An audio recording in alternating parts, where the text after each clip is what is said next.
Bonjour à tous et bienvenue dans cette nouvelle vidéo. Aujourd'hui, je suis en compagnie d'Ulysse Lubin pour une interview dans laquelle on va parler de nomade digital et précisément, on va essayer de tourner autour de la question de pourquoi et comment voyager à travers le monde. Donc Ulysse, est-ce que tu pourrais te présenter donc rapidement qui tu es et ce que tu fais sur YouTube? Bonjour à tous, merci pour l'invitation. Je m'appelle Ulysse Lubin, j'ai 26 ans et je suis en ce moment en train de relever 100 challenges à travers le monde avec une petite idée derrière la tête qui est de montrer que tout peut s'apprendre. Donc je vais de pays en pays avec mon MacBook, ma caméra et mon micro et je me lance des challenges avec un objectif à chaque fois à atteindre et j'essaie d'y arriver le plus rapidement possible. Voilà. Simple, précis. Ok. Alors on va commencer tranquillement avec... on va essayer de trouver un peu, enfin d'essayer de comprendre un peu ta personnalité, ok? Donc, Ok. imagine, là tu te retrouves seul sur une île déserte et tu vas devoir, on va dire, rester plus ou moins un an sur cette île tout seul, ok? Avec toi, tu peux prendre un seul livre, un seul film et une seule musique. Qu'est-ce que tu prends et pourquoi? Alors, un seul livre, Ouais. ce serait The Almanac of Naval Ravikant de Eric Jorgensen. Ouais. Je connais pas du tout, je Parce t'avoue. que... Tu connais Naval Ravikant ou Non, pas du tout? je connais pas du tout. Je sais pas... Alors c'est un mec... Alors, on a le temps ou pas? Ah oui, vas-y, t'inquiète. Ok. Tu peux Ouais, développer, y a pas de problème. Naval Ravikant, c'est probablement la personne qui m'inspire le plus Ouais. aujourd'hui. C'est quelqu'un qui était un techos à la base dans la Silicon Valley, qui a fait fortune en investissant dans les bonnes boîtes, en créant plusieurs produits. Il est notamment le fondateur de AngelList. Ok. Mais tu vois, c'est quelqu'un qui a fait beaucoup d'argent dans sa vie, qui est très successful, mais qui a passé beaucoup de temps, au lieu d'aller sur ses yachts, acheter des voitures, etc., à réfléchir sur, pourquoi est-ce qu'il avait besoin d'argent, ensuite, c'est quoi les prochaines étapes, et trois, qu'est-ce que c'est le bonheur, et comment vraiment on essaie de saisir l'essence même de chaque chose. Ouais. Et je pense qu'il a compris beaucoup de choses que même beaucoup d'auteurs en développement personnel n'ont pas encore saisi, à mon avis. Dans mon second challenge, j'ai lu 100 livres de développement personnel, Ouais. et quand j'ai lu celui-là, c'était après. Je me suis rendu compte qu'il était quand même un niveau au-dessus. Et donc, pour la petite anecdote, c'est pas un écrivain, Naval Ravikant. Enfin, il a un compte Twitter, il fait beaucoup de podcasts, beaucoup d'interviews, mais c'est juste quelqu'un qui a compilé toute sa sagesse, tout son savoir au fil des interviews, au fil de ses tweets, etc. Donc c'est quelqu'un qui a fait un gros travail de documentation de tout ce qu'avait pu dire Naval Ravikant au cours de ses interventions, et je trouve ça incroyable. Donc la première partie, c'est sur la richesse. En gros, il explique que dans la vie, tu vas devoir chercher trois choses. La première chose, c'est la richesse, ensuite c'est la santé, et ensuite c'est le bonheur. Généralement, tu vas le faire dans cet ordre-là, sauf que par ordre d'importance, c'est dans l'autre sens. C'est d'abord le bonheur, puis la santé, puis la richesse. Ouais. Et il donne sa vision des choses sur comment est-ce que tu peux devenir riche, comment est-ce que aussi tu peux finir par être heureux. Il montre que c'est un skill, que c'est un choix que tu fais. Et chacun de ces principes, je les trouve tellement puissants. Il a résumé de manière vraiment puissante chaque chose, tu vois, en une phrase, en un concept un peu méta qui est vraiment incroyable. Et donc, si j'étais coincé sur une île déserte, ça me rappellerait beaucoup de choses sur déjà que, enfin, tu vois, comment dire. Je pense que c'est l'outil qui me permettrait d'être quand même heureux, même si je suis vraiment très seul. Ouais, de tenir le coup, quoi. Exactement, ouais, spirituellement en tout cas, dans mon intérieur. Ok. Voilà. Donc c'est un gars, si j'ai compris, qui a une pensée, enfin, qui a pris du recul, on va dire, sur sa vie, tout ça, qui s'est posé plein de questions. Et dans son ouvrage, genre Ouais. vraiment, enfin, tout est compilé en mode. C'est ça. Quand tu C'est lis un une best-of phrase, de toutes tu ses te meilleures dis, pensées. Ok. C'est ça, ouais. Phrase après phrase, tu fais waouh, celle-là elle est puissante. Ouah, Waouh, ça, celle-là elle est puissante. Ça, je note. Waouh, celle-là, j'ai besoin d'une semaine pour y réfléchir. Tu vois. Ouais. C'est incroyable. Et sa pensée de philosophie, il appelle ça, je crois, du bouddhisme réaliste. Ok. Au sens où il essaie de réconcilier un petit peu les principes du bouddhisme avec la société dans laquelle on évolue aujourd'hui, qui a quand même fondamentalement changé, tu vois, ces 10, 100, 1000 dernières années, si tu veux. Ouais. Et il approche ça avec un esprit de mec qui vient de la tech, de la Silicon Valley, et je trouve ça passionnant. Bref, Ok. voilà. Ok. Voilà pour le livre. J'ai été très prolixe, encore une fois. Désolé. Non, y a pas de souci. Non, mais vas-y, hein, si t'as des trucs à dire, on est là pour ça. Hein. C'était quoi la suite de la question? Il y avait une musique et un film, c'est Ouais, il y a un film et une musique. ça? Le film, je prendrais First Man pour Ouais. continuer de rêver à l'exploration d'ailleurs, parce que j'adore ce film Je l'ai jamais et vu. son mais réalisateur. Je note. C'est incroyable. Je crois que le film, c'est de Damien Chazelle et c'est le mec qui a fait La La Land et Whiplash. D'accord. J'ai adoré. Whiplash, j'ai adoré. La La Land, un peu moins, mais. Ouais, tu vas adorer First Man. C'est l'histoire de Neil Armstrong. Ouais. Et tu te rends compte un peu qu'au-delà de la belle histoire qui t'est racontée, Mhm. parce que c'est quand même un exploit assez incroyable d'aller sur la Lune, il y a eu beaucoup de sacrifices qui ont été faits en amont, surtout par les astronautes, par leur famille, et tu rentres un peu dans leur tête, et je trouve ça passionnant. Ok. Donc voilà, Stylé. donc First Man pour continuer de rêver à l'exploration. Et une musique, ça c'est peut-être le plus dur. Ouais. Dis-toi que tu vas devoir écouter en boucle pendant un an. Ouais, j'ai intérêt à prendre une musique qui est très longue. Bien sûr, pour ceux qui le souhaitent, je mettrai tous les ressources en description, les livres dont on parle, les films, etc. Ah si, je sais. Je prendrai Ne me quitte pas de Jacques Brel parce que ça reste, selon moi, la plus belle chanson jamais écrite. Je trouve ça tellement puissant. Elle te touche. Donc, ouais. Et elle est tellement belle et bien écrite que je pense que je pourrais être capable de l'écouter beaucoup plus, peut-être pas en boucle toute ma vie, mais beaucoup plus de fois que la plupart des autres chansons. Ok, stylé, c'est un choix original. T'aimes bien tout ce qui est musique rétro, tout ça? Enfin, rétro. Tout ce qui est vieille musique? Pas tant. J'écoute beaucoup de rap. Après, Jacques Brel, c'est quand même quelque chose d'assez incroyable, je trouve, sa façon d'écrire. J'aime beaucoup Edith Piaf aussi, mais j'aime quelques artistes, mais pas, tu vois, on va dire la majorité des musiques que j'écoute, c'est quand même pas très rétro. Ok, d'accord. Ça va, ça va. Mm. Bon bah écoute, je pense qu'on te connaît un petit peu mieux maintenant. Bon, bien sûr, on n'a pas pu faire le tour de ta pensée, mais c'était un aperçu, on va dire. On va se lancer J'ai un pas peu. le droit d'amener quelqu'un avec moi sur cette île déserte. Là, c'est plus facile. Je prendrais Mike Horn, ça irait plus vite. Ouais, c'est vrai, avec Mike Horn, tu restes 2 jours et tu repars, mais non, là, c'est tout seul. Zut.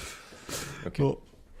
Du coup, on va se lancer dans ce que j'ai appelé le premier thème. Bon, c'est pour structurer un petit peu, on va dire.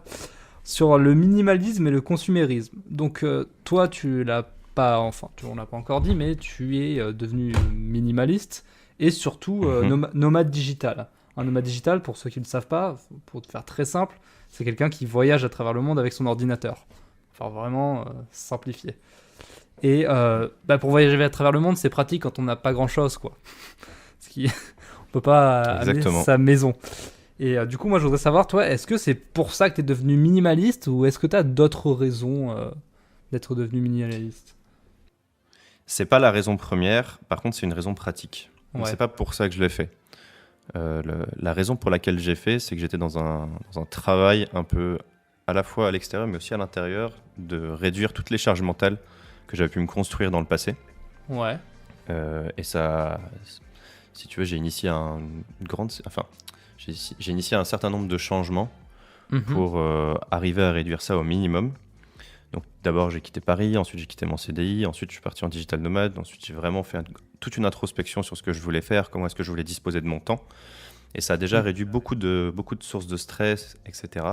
Mais il m'en restait une, c'était tout ce que j'allais laisser derrière et toutes ces possessions et tous ces objets que tu achètes finalement, selon moi en tout cas, pour remplir un vide, parce que on n'est pas capable par nous-mêmes de remplir ce vide-là. Ouais.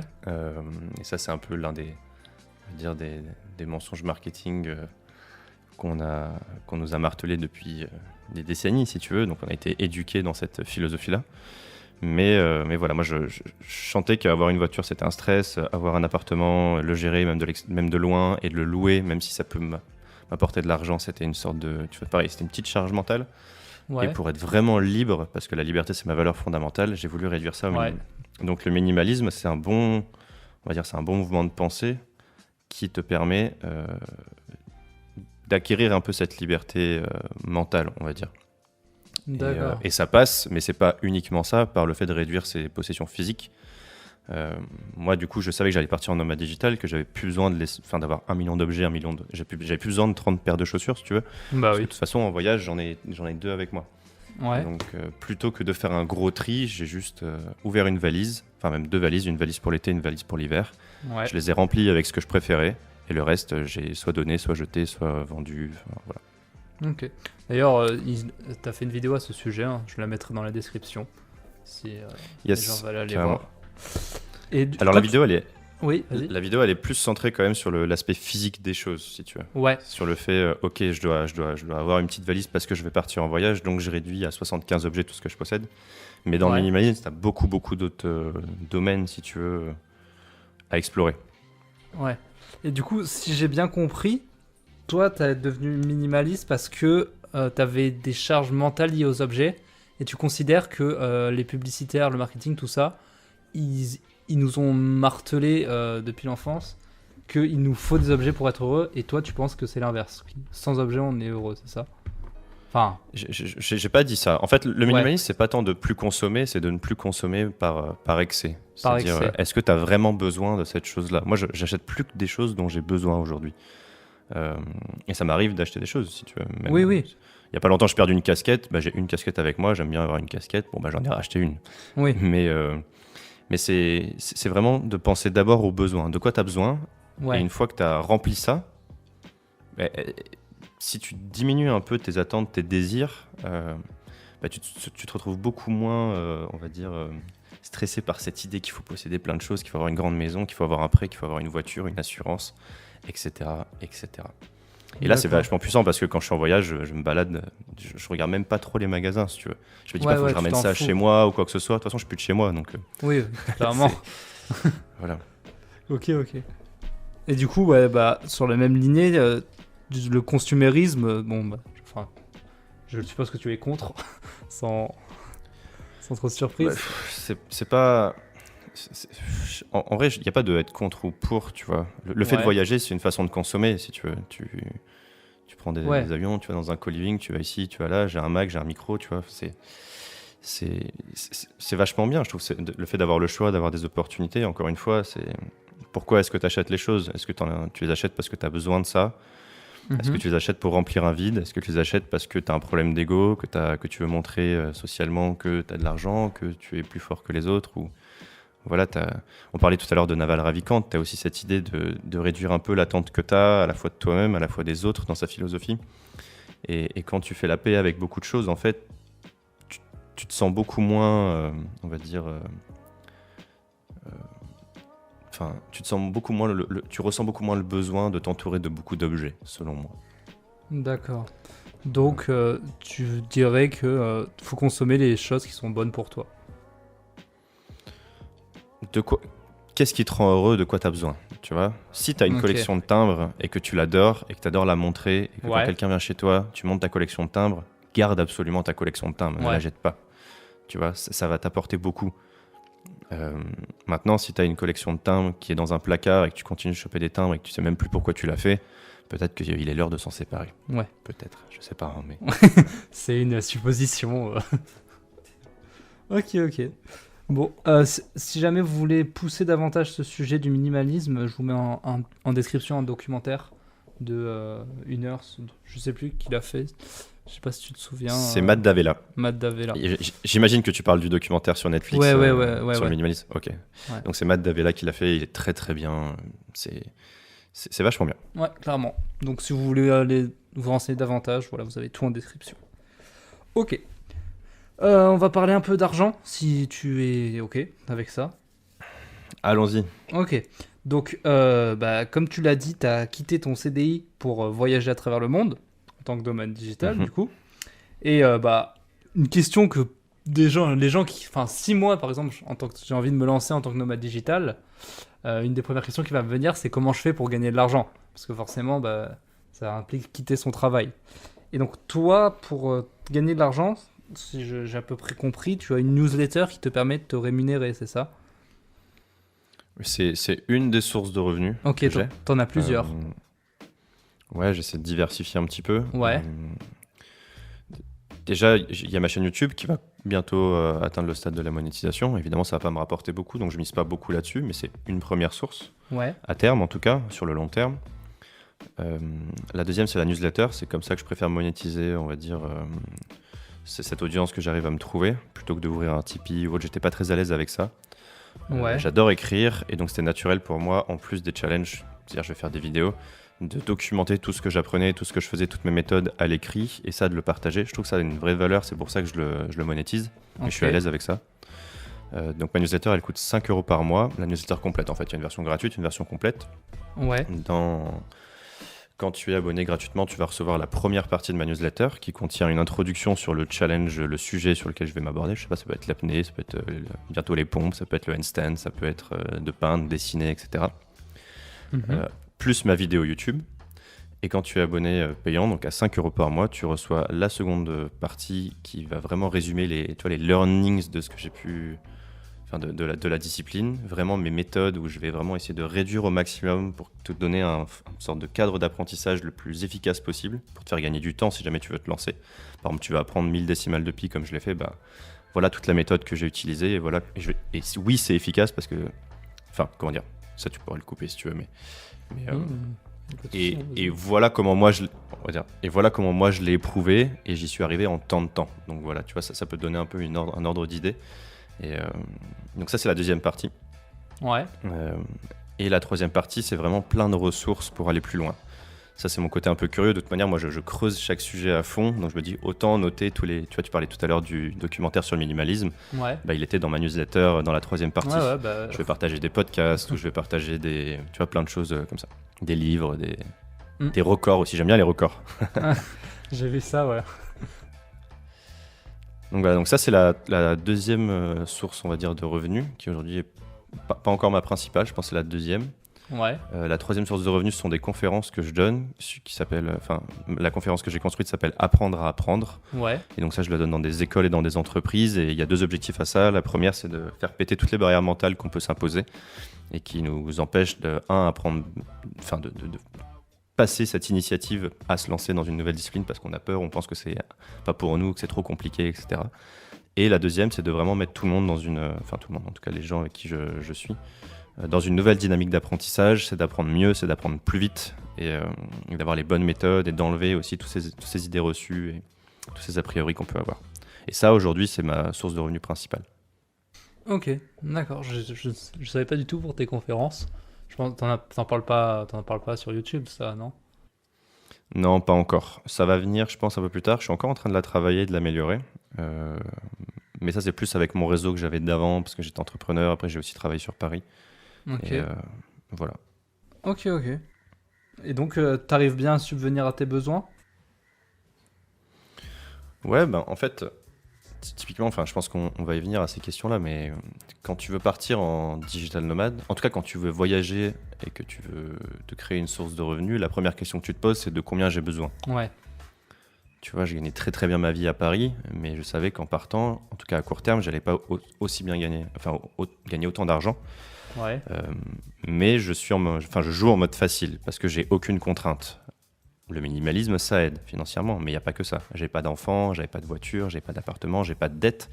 Tu vois, j'ai pas contracté de prêt. Ouais. Donc je partais juste avec un capital. Ok, tout combien j'ai besoin? J'ai besoin de faire cette somme par mois et je peux vivre du lifestyle dont je désire.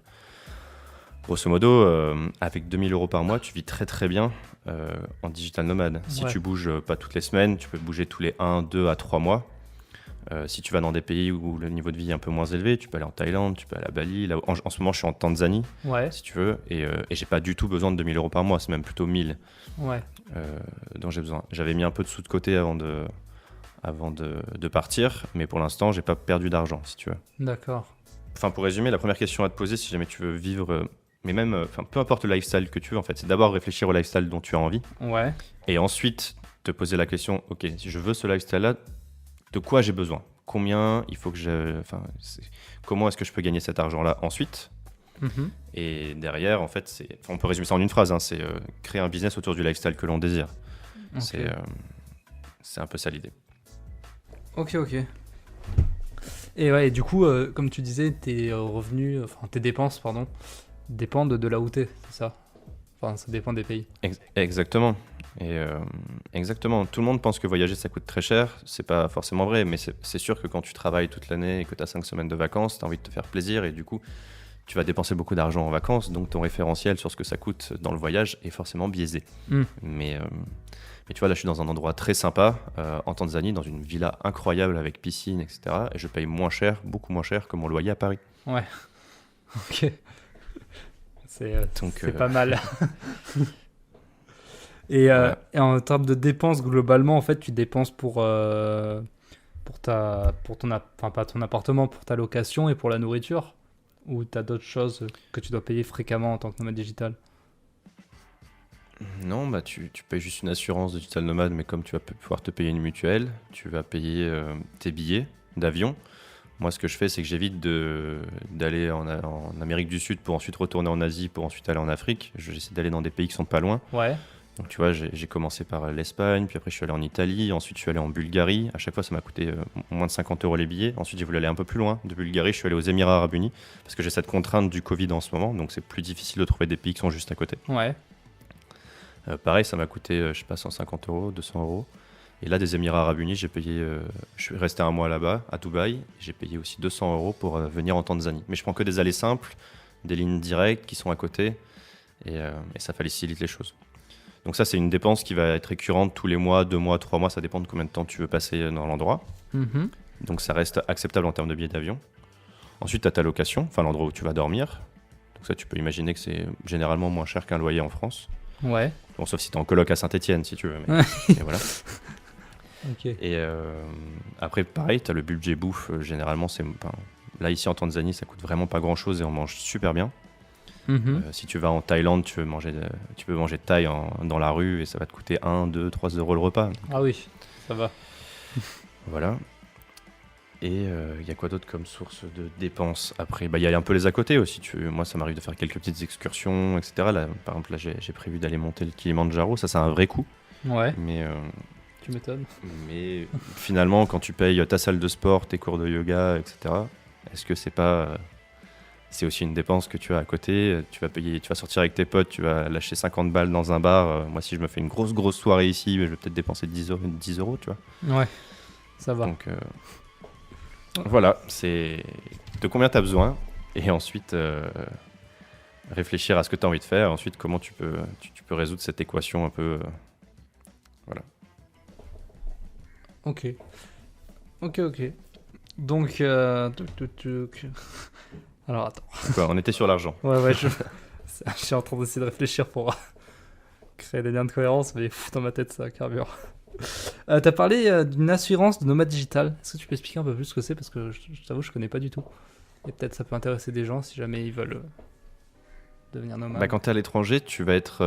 En fait, il y a une douille un peu. Tu peux avoir des cartes premières, enfin Visa première ou des cartes Gold Ouais, qui vont t'assurer. Il va marquer voilà, assurance pour le voyage, rapatriement, valise, etc., billet en retard, maladie.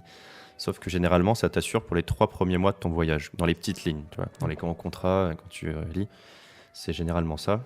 Et là, en ces temps de Covid, t'as pas envie de te retrouver à l'hôpital dans un pays où tu te retrouves à Dubaï et la note monte vite. ouais. Donc t'as des assurances qui sont spécialisées là-dedans, qui permettent. Enfin, c'est surtout que ça permet de te couvrir. Il y en a qui sont en France, hein, mais il y en a d'autres comme Safety Wing par exemple qui te permet de te couvrir, peu importe le pays dans lequel tu prends l'assurance.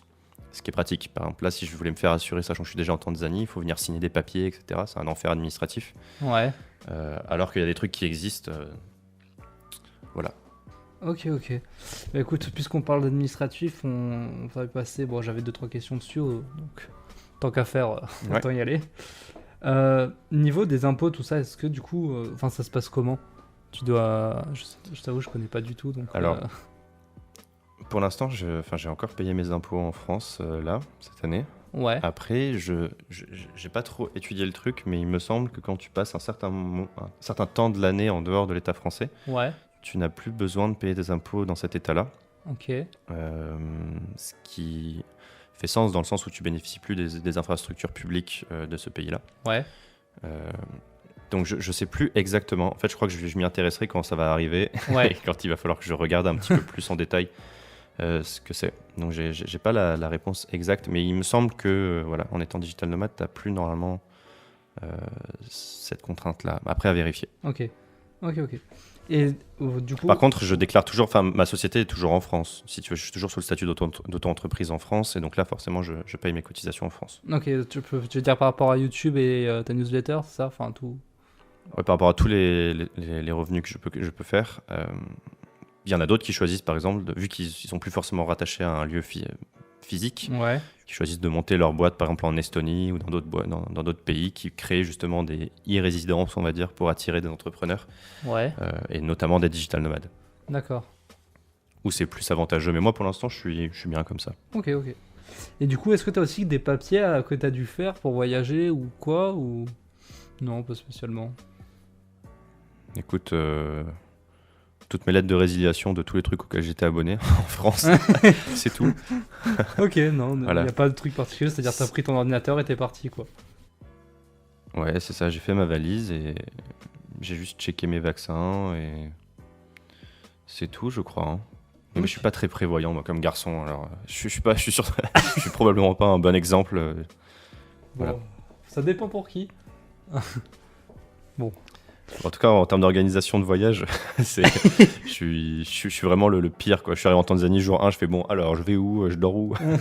Bon, C'est je mange où dans 15 Voilà. minutes moi. exactement.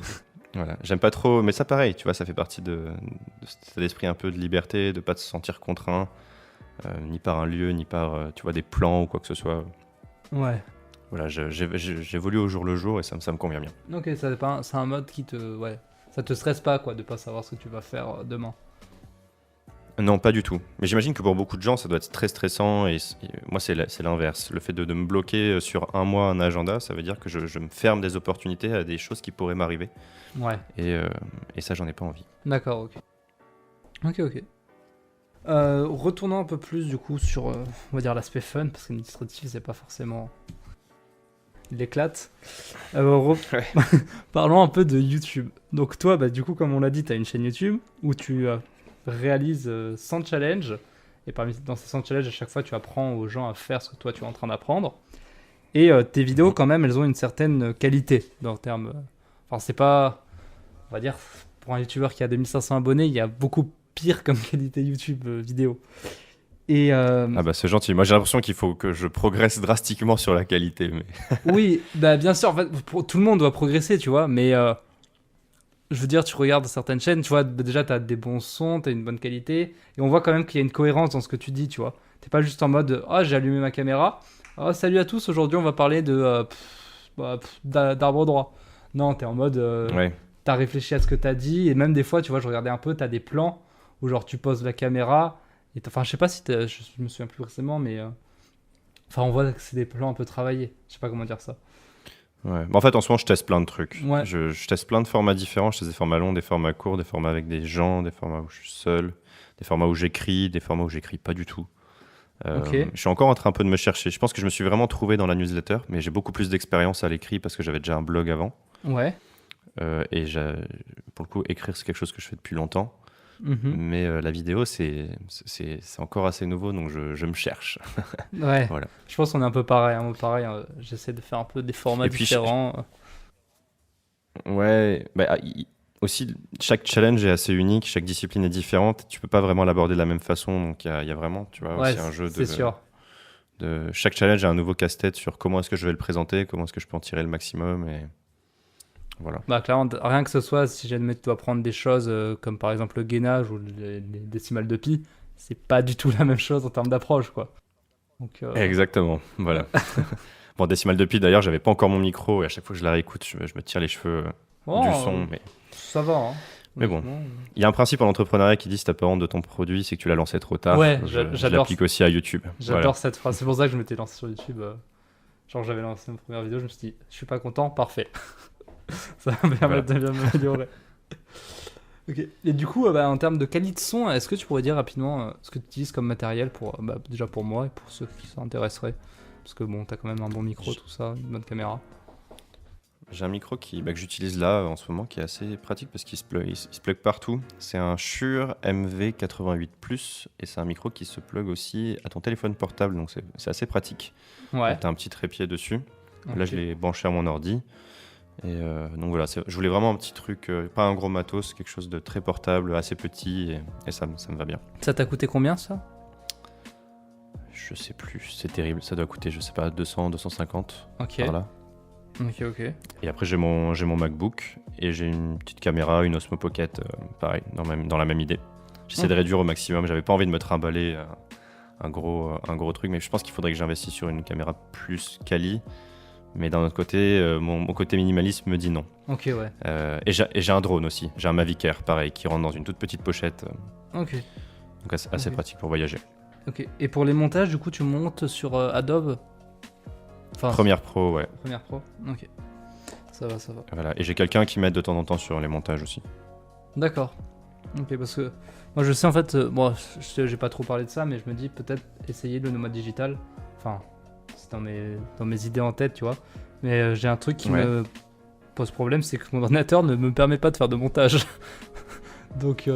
Bah il te faut un Mac. Enfin, avec un Mac, tu peux faire du montage. Hein. Ouais, mais tu vois, c'est le prix aussi qui va. Après, oui, il faut s'acheter un Mac. Moi, ça a été l'un des investissements que j'ai fait avant de partir. Et après, peut-être que d'autres ordi permettent de le faire. Je sais pas, j'ai pas trop exploré ça. Moi, je sais que j'ai un tout petit Mac de 13 pouces qui rentre partout. Et pareil, tu vois, t'es dans un train, dans un avion, tu peux bosser dessus, c'est assez pratique. Ok. Et du coup, pour continuer sur cette vague de YouTube, quel conseil tu donnerais, toi, pour faire une bonne vidéo? Qu'est-ce que, selon toi, tu définis comme une bonne vidéo? Oh là là, tu me demandes de donner des conseils sur YouTube alors que j'ai tout juste de commencer. Ouais, non, mais de ton expérience déjà que t'as. Ouais, il y a un truc que j'essaie de... Il y a une seule règle que je me suis fixée vraiment sur YouTube, c'est d'être authentique. Ouais. Je fais pas semblant. Quand tu regardes une vidéo YouTube, enfin sur ma chaîne, je suis un peu le même en vrai, je suis toujours un peu comme ça, essayer d'apprendre plein de nouveaux trucs, à me défier dans tous les sens, à beaucoup jouer avec les choses. Et donc je pense que c'est une bonne règle à suivre. Je peux pas te dire si ça fonctionnera ou pas sur le long terme, mais j'imagine que c'est un bon principe à suivre. En tout cas, le fait d'être authentique, de pas faire semblant, de pas faire une vidéo pour faire une vidéo ou pour aller faire de la vue ou quoi, juste faire un truc qui tu as une vraie raison de le faire ou tu te sens bien à l'aise avec ça. Et voilà, je pense que c'est le seul conseil que je peux donner. Les autres, je suis pas assez pertinent pour en donner d'autres. Ok. Mais ça te fait pas peur cette idée de t'exposer au monde tel que tu es, entre guillemets? Imaginons que tu deviennes célèbre ou quoi. Non, je suis assez à l'aise avec ça. J'ai toujours publié ce que j'écrivais. J'ai déjà un article qui avait bien fonctionné, qui avait été lu une bonne centaine de milliers de fois sur mon blog, qui avait été repris par plusieurs gros journaux, etc. Et j'avais bien vécu le fait de recevoir plein de messages, d'échanger avec plein de gens. Ok. Donc je pense que j'aime bien... J'adore partager ce que je fais. Hein, Ouais. Donc, Bah ça se voit dans tes vidéos que t'aimes apprendre aux gens et t'aimes partager. Ça se ressent. Donc voilà, on en reparlera si un jour ça arrive. Si un jour Ouais. la fame arrive, mais... Ça va. Mais si ça vient, je suis assez à l'aise avec ça. Voilà. Ok. En plus, je suis en digital nomade, donc c'est moins contraignant. Clairement, on va ouais. dire. Quand tu fais des vidéos en français, il suffit que tu partes à un pays à l'étranger et t'auras 100 fois moins de personnes. Ok. On va passer un peu à ce qui est organisation pour les vidéos YouTube et pour l'apprentissage, enfin, ce que tes compétences en règle générale. Donc comme on l'a dit, je vous répète un peu, tu apprends différentes choses sur YouTube et j'aimerais savoir, toi, c'est quoi ta technique d'apprentissage à toi quand tu dois apprendre une nouvelle compétence? Qu'est-ce que tu fais? Alors en fait, j'adapte ma manière d'apprendre en fonction de ce que je veux apprendre. Ouais. Tu apprends pas de la même façon chaque chose. Donc c'est un peu difficile de répondre. S'il y a quelque chose qui revient dans tous les challenges que je me suis lancé, ou en tout cas que je me lancerai dans le futur, c'est le fait de ne pas partir avec des a priori. Ouais. J'ai fait un petit test il n'y a pas longtemps, justement dans une des conférences où je demandais aux gens qui étaient présents combien de temps d'après eux il leur faudrait pour apprendre 1000 décimales de pi. Ouais. J'en ai fait. Donc la personne qui avait donné le plus petit nombre de jours, j'avais dit entre 1 jour et 365 jours parce que je savais que ça prenait moins d'un an. Ouais. Le chiffre le plus petit c'était 14 dans l'assemblée, le plus grand c'était évidemment 1 an et la moyenne c'était 136 jours. Ouais. Oui. Moi ça m'a pris 3 jours en fait de le faire. J'ai pas une mémoire particulièrement... J'ai pas particulièrement une très bonne mémoire, je pense. Ouais. En tout cas, il y a beaucoup de gens dans l'assemblée qui devaient en avoir une meilleure que la mienne. Je pensais, moi, en me lançant, que ça allait prendre une dizaine de jours. Donc, tu vois, même moi, je m'étais complètement planté là-dessus. Ouais. Dans les 3 jours, j'ai passé 1 jour et demi à me construire des outils mentaux pour ensuite passer 1 jour et demi à apprendre les 1000 décimales de pi. Et en fait, j'en apprenais 100 par heure à la fin. Ouais. Donc en fait, tu vois, j'avais déjà beaucoup d'a priori. Bon, c'était le premier challenge et ça m'a permis de me rendre compte. Il y en a un deuxième qui m'a. Enfin, il y a eu le challenge sur l'apnée aussi, où je suis passé de 1 minute à 3 minutes en 1 heure d'entraînement parce que j'ai enlevé tous mes a priori pareil, j'ai enlevé quelques barrières mentales et j'ai appris la théorie. Ouais. Donc ça, si tu te dis, toi là, demain, dans 30 minutes, tu peux tenir 3 minutes en apnée, la plupart des gens diront arrête, c'est pas vrai. Alors qu'en fait, c'est possible. Pareil pour le gainage, je pensais tenir 1 minute, finalement, en quelques jours, je suis monté à 5. Donc tu vois, maintenant, j'essaie de premièrement enlever toutes ces a priori, ces idées reçues que je peux avoir. Il n'y a plus grand chose qui me fait peur en termes d'apprentissage. Je me dis, ok, ça a l'air big, mais comment est-ce que je peux faire en sorte que ça soit jouable ? Ouais. Même une langue, tu vois, je pense qu'on peut apprendre une langue en 3 mois, en tout cas, avoir un niveau convenable et pouvoir parler dans la rue sans trop de soucis. Ouais. Ça, c'est la première étape. La deuxième, c'est de vraiment déconstruire. On va dire, il y a plusieurs frameworks qui existent, mais de manière générale, tu vas essayer de déconstruire en la plus petite unité de ce que tu peux apprendre. Par exemple, tu apprends un nouveau langage, ça va être, je sais pas, un mot, une des décimales de pi, ça va être une décimale. Voilà, tu essaies de déconstruire un peu ce que tu essaies d'apprendre, et ensuite tu essaies de reconstruire avec les bonnes méthodes. Il y a plein de façons différentes. Moi, j'essaie de trouver des petits hacks, j'essaie de compresser aussi le savoir. C'est-à-dire comment est-ce qu'en apprenant 20% d'une discipline, je peux arriver à 80% du résultat que j'essaie d'atteindre. Donc ça, c'est la fameuse loi de Pareto, mais ça s'applique quand même beaucoup sur pas mal de choses. Ça, c'est surtout dans les challenges un peu plus intellectuels, on va dire. Sur les challenges physiques, pareil, j'essaie de pas me dire, ok, là, par exemple, je fais un challenge 100 pompes d'affilée, j'ai pas commencé à faire des pompes bêtement, j'ai commencé à me renseigner sur comment est-ce qu'on pouvait monter graduellement son nombre de pompes. Quel était l'entraînement idéal, et il se trouve qu'en fait quand tu veux faire 100 pompes d'affilée, tu as cette question de la force, mais tu as aussi une question d'endurance, tu as aussi une question de rapidité, et donc tu peux travailler spécifiquement ton endurance, tu peux travailler spécifiquement ta rapidité à faire les pompes, parce que plus tu vas les faire vite et moins tu vas fatiguer vite. Donc tu vois, c'est plein de disciplines où j'y connaissais rien, et c'est en creusant un petit peu où je me dis ok, la bonne méthode, la bonne approche, ça va être ça, tu vois. D'accord. Donc c'est voilà, pas d'a priori, vraiment déconstruire et reconstruire avec la méthode qui est vraiment adaptée. Si je devais résumer ça en 3 points, après vraiment c'est un gros sujet. Oui, oui, bien sûr. On pourrait parler pendant une demi-heure de chaque challenge sur comment est-ce qu'on s'y prendrait pour faire ci ou pour faire ça. D'ailleurs, c'est ce que j'explique dans mes newsletters, tu vois. La deuxième partie de la newsletter, c'est les key learnings, et ce serait toujours les mêmes si avec une seule méthode, et pourtant ça change à chaque fois. D'accord. Voilà. Et toi, par exemple, prenons un exemple, ta première vidéo sur Pi, qu'est-ce que tu t'es dit, par exemple, je vais apprendre Pi, la première chose que tu as fait, c'était quoi ? Tu es allé sur Internet, tu as tapé comment apprendre Pi ? Enfin... Exactement. Voilà. D'accord, ok. C'est pas plus compliqué que ça. Google is your friend, YouTube is your best friend. Il y a tout sur YouTube, tu peux tout apprendre aujourd'hui. Il y a un mec, Julius Yego, je crois, qui s'appelle comme ça. Il est surnommé Mister YouTube. C'est un athlète qui est champion du monde de lancer en javelot, qui a appris ça sur YouTube. Il a le record d'Afrique aussi. Il a été médaille d'argent aux Jeux Olympiques, je crois. Et il a regardé ses athlètes préférés lancer le javelot pour comprendre le mouvement. Il a aussi regardé des programmes d'entraînement pour entraîner son corps sur YouTube. Il n'avait pas d'entraîneur au début. Je trouve ça fou.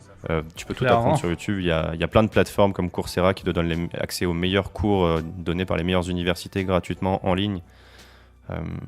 Voilà, si quelqu'un te dit je peux pas apprendre ça, c'est de la mauvaise volonté. C'est pas vrai. Ok. T'as dit ça s'appelait comment, Coursera ? C'est ça ? Ouais, il y a Coursera, il y en a plein d'autres. Même le penchant français, tu as Open Classroom aussi, qui est anciennement le site du zéro, mais qui t'apprend plein de choses.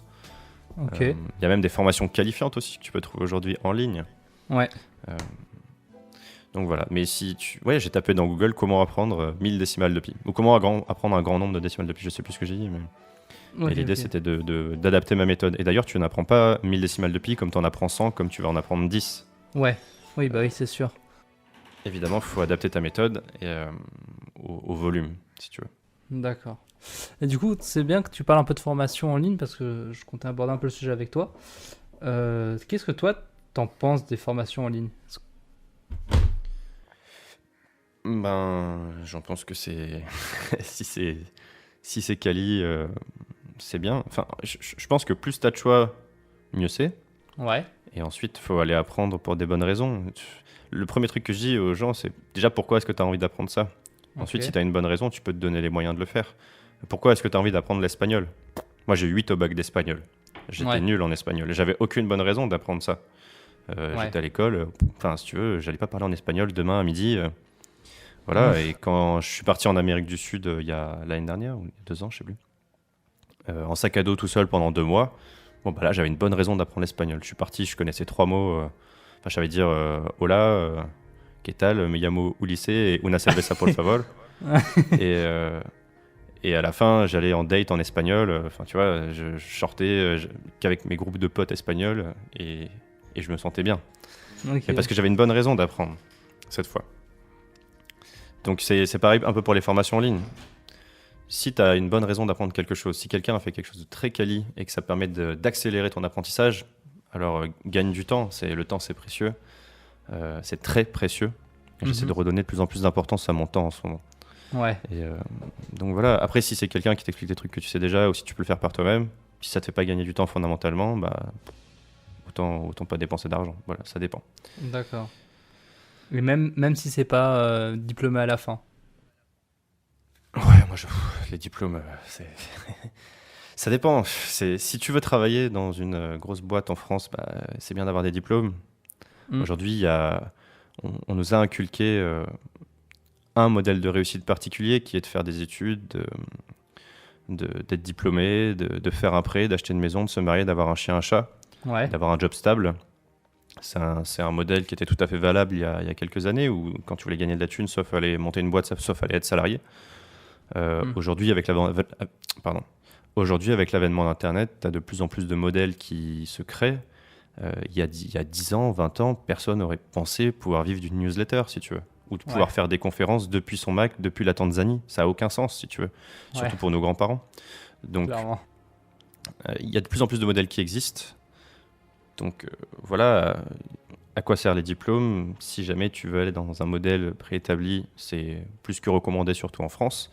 Moi, j'ai un Mm. diplôme d'ingénieur, mais je m'en suis jamais servi. Et juste après mes études, j'ai monté une boîte. Et après, je suis rentré en CDI dans un endroit, mais il y avait que des gens qui sortaient d'école de commerce, sauf l'équipe tech. Mais moi, j'étais dans l'équipe sales. Pourtant, je sortais d'une école d'ingé, mais parce que j'avais écrit un article sur l'échec de ma première boîte. Et c'est comme ça qu'ils m'avaient connu. Et ensuite, on a commencé à échanger par ce biais-là. Ouais. Donc, tu vois, c'était pas grâce à mon CV. Ouais. Et maintenant, je fais le tour du monde en apprenant des trucs. Et toujours pareil, hein, je suis ingénieur en photonique. C'est tout juste si je sais aligner un laser avec quelques lentilles, tu vois. Je sais pas si. Enfin, je suis nul, quoi. Ouais, ouais, ouais. Euh, Mais tu t'en fous. ouais, c'est pas que je m'en fous, c'est que Ça te sert pas. ça me sert pas. C'est pas vraiment utile pour l'instant. Peut-être que peut-être que ça m'aide dans ma manière d'apprendre. Peut-être que ça m'aide à être plus organisé. Encore que je sais pas si je suis très organisé comme personne, mais disons qu'il y a. C'est plus une barrière aujourd'hui de ne pas avoir de diplôme. Si tu es quelqu'un de très bon, de productif, que tu arrives à tirer le maximum de toi-même, si le modèle du salariat traditionnel te convient pas trop, tu trouveras d'autres modèles sur lesquels tu vas pouvoir t'épanouir grâce à Internet. Et dans ce cas-là, Internet te demande pas tes diplômes. YouTube s'en fout de mes diplômes, si tu Oui. veux. Les gens qui lisent ma newsletter s'en foutent de savoir que je suis ingénieur en photonique. D'ailleurs, la plupart ne le savent pas. Oui. Voilà. Ok. Ok, ok. En fait, on va continuer sur ce sujet parce que j'aime bien. Ce truc-là, ça me tient à cœur. Vas-y. L'idée, c'est pas tant d'avoir un gros CV, l'idée, c'est d'avoir une connaissance qui est spécifique. Mhm. Si tu es très bon dans un domaine, c'est très difficile d'être le premier dans un domaine. Regarde les sportifs olympiques, ils se donnent une sacrée compétition pour être le meilleur dans ce qu'ils font. Ouais. Par contre, tu peux être dans le top 10% de ce que tu fais si tu es très bon. Et tu peux être dans le top 10% de 2 disciplines différentes. Ouais. De cela, tu peux créer une 3e discipline qui est la résultante de ces 2-là. Où tu vas devenir la référence parce que quand tu es dans le top 10% de 2 disciplines différentes que tu en crées une 3e, alors là, tu commences à créer ce qu'on appelle un specific knowledge. Ça aussi, c'est Ouais. un des gros apprentissages de Naval Ravikant, je crois, il me semble.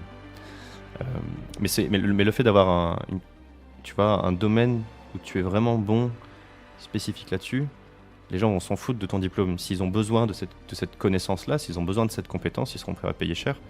que ce soit pour de la formation, que ce soit pour de la technique, que ce soit peu importe ce que c'est. Tu vois, je parle vraiment au niveau méta là. Ouais.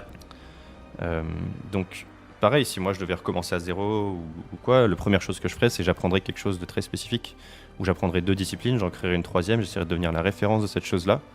Ouais. Et ensuite, j'essaierai de monétiser ce savoir, si tu veux, ou cette position, ou ce statut, qui est, voilà, aujourd'hui sur Terre, je suis bon à ça. D'accord. Et comment tu le montres que Et t'es c'est- bon à ça? Je te donne mon exemple. Ouais. Moi, je pense être particulièrement bon pour apprendre vite. Ok.